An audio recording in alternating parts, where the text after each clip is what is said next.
नमस्कार मित्रांनो, तुमचे सगळ्यांचं स्वागत आहे बातमी एक्सप्रेसवरती। आज मी तुम्हाला एक अशी खरी घटना सांगणार आहे जी ऐकल्यावर तुमच्या अंगावर काटे येईल। आपण कित्येकदा गुन्ह्यांच्या बातम्या ऐकतो, पण या घटनेत इतकी निर्दयता आणि की ती समजून न घेताना मन सुन्न होईल। कल्याण शहरात घडलेली ही घटना केवळ एका मुलीचा जीव घेत आहे, तर आपल्याला माणुसकीवर प्रश्न चिन्ह लावते। मित्रांनो, या कहाणीचा नायक नाही, नायिका नाही, या कहाणीचा केंद्रबिंदू आहे फक्त 4 वर्षाची छोटीशी मुलगी। एका बाळाचं आयुष्य म्हणजेच देवाचं वरदान असतं, पण हाच देवदूत जेव्हा स्वतःच्या मावशी आणि काकाच्या हातून मारला जातो, तेव्हा आपण कुठं उभे आहोत असा प्रश्न पडतो। तर चला मित्रांनो, सुरुवात करूया या कहाणीची। या गोष्टीची सुरुवात होती कल्याण शहरात। एका छोट्या घरात एक लहान मुलगी जन्माला येते। आई वडिलांच्या आयुष्यात काहीच ठीक नव्हतं। वडील गुन्ह्यात अडकतात आणि तुरुंगात जातात। आई दुसऱ्यासोबत लग्न करून निघून जाते आणि त्या छोट्या मुलीला कोणाच्या तरी दयेवर जगावं लागतं। आपण विचार करतो ना, आई वडील नाहीत म्हणून मावशी मदतीला आली तर ती मुलगी वाचली, पण इथे उलटच घडलं। तिच्या चुलत मावशी अपर्णा आणि तिचा नवरा प्रथमेश यांनी जबाबदारी घेतली। सुरुवातीला सर्व काही ठीक होतं, लोकांना वाटलं बाळ सुरक्षित आहे।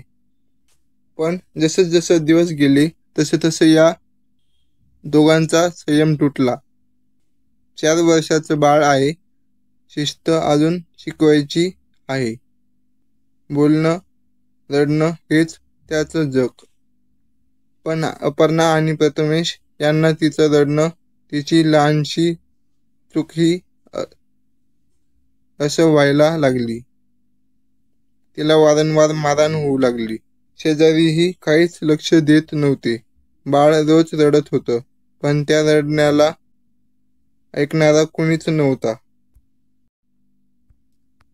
आणि मग आला तो दिवस ज्या दिवशी या बाळाचं बालपण संपलं। एका छोट्याशा कारणावरून पुन्हा एकदा मारहाण झाली, पण यावेळेस ती जास्तच होती।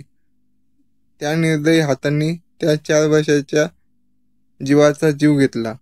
एका क्षणात तिचं रडणं थांबलं। घरात शांतता पसरली, पण ती शांतता म्हणजेच मृत्यूची होती। आता प्रश्न होता, शरीर लपवायचं कुठं? हे दोघेही घाबरलेले होते। वर गादी गुंडाळली।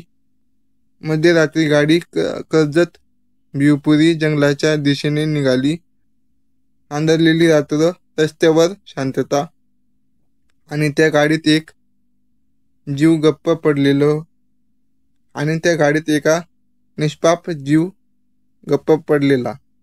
जंगलाच्या एका टोकाला गाडी थांबवली, गादी ओढली गेली आणि तिथे त्या बाळाचं आयुष्य कायमचं मातीखाली दडलं।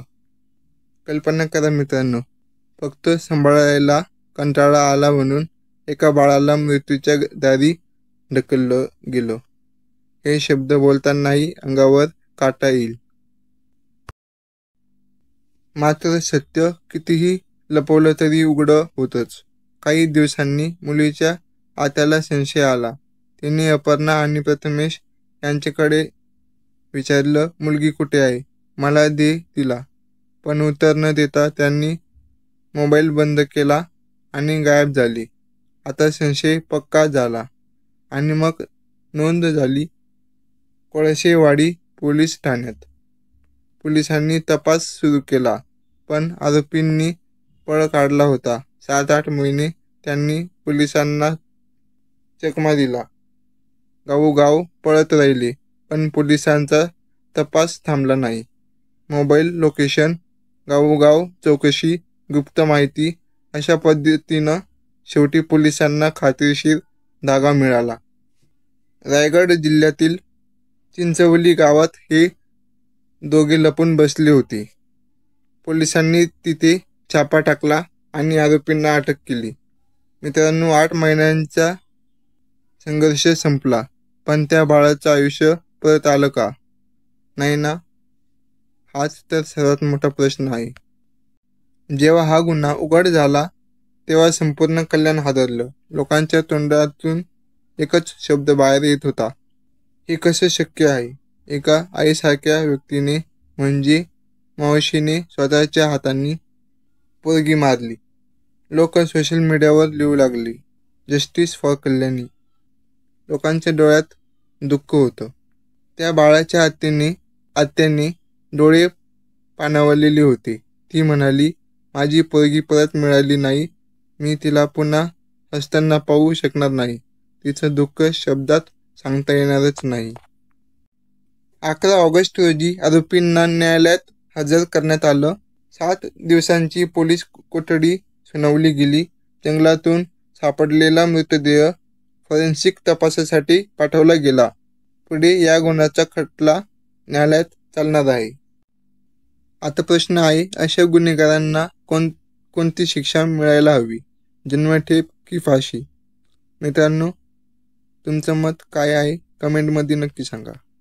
मित्रांनो, या संपूर्ण घटनेतून आपल्याला काय शिकायला मिळतं? लहान मुलं म्हणजे देवदूत. ही आपल्याला देवाने दिलेली देणगी आहेत. पण जर त्यांचं रक्षण आपणच केलं नाही तर समाज कुठं चाललंय?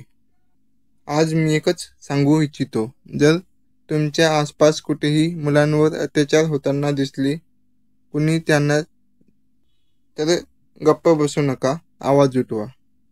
तर मित्रांनो, हाच होता आजचा व्हिडिओ. तुम्हाला व्हिडिओ आवडला असेल तर चॅनलला सबस्क्राईब करा, बेल नोटिफिकेशन ऑलवर सेट करा आणि शेअर करा.